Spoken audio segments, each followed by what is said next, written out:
کا ذکر کرتے ہیں. اللہ اللہ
میرے محبوب علیہ السلام کی جو معراج تھی، سرکار علیہ السلام کی معراج کا واقعہ پیر و مرشد نے کتنے خوبصورت انداز میں کر دیا. تو کوشش کریں کہ ہم کے وقت کر کے ذرا تصور باندھیے کہ کس طرح میرے آقا علیہ السلام معراج کے سفر کا مشہور. کوئی زبان میں خاموش کرے مل کے پڑے گیا اللہ اللہ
جب برات پر سوار ہونے لگے تو کیا ارشاد فرماتے ہیں ربی حبلی، اے مولا میری امت کو بخش دے۔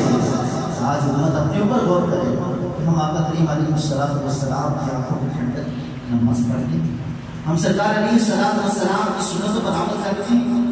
وہ آقا کریم علیہ السلام جب اس معراج پر پہنچے کہ رب تعالیٰ کا دیدار کرنے کے لیے جا رہے ہیں، اس کے باوجود اپنے امت کو نہ بھولے، بلکہ دعا کی کہ اے مولا میری امت کو بخش دے۔ پھر عاشق کا بھی تو حق بنتا ہے نا کہ محبوب علیہ السلام کی آنکھوں کی ٹھنڈک نماز پڑھتے ہیں۔ کبھی نے سنت اتنے خوبصورت انداز میں ارشاد فرمایا، معراج کی شب کو یاد رکھا، معراج کی شب کو یاد رکھا، پھر حشر میں کیسے بھولیں گے، معراج کی شب کو یاد رکھا، پھر حشر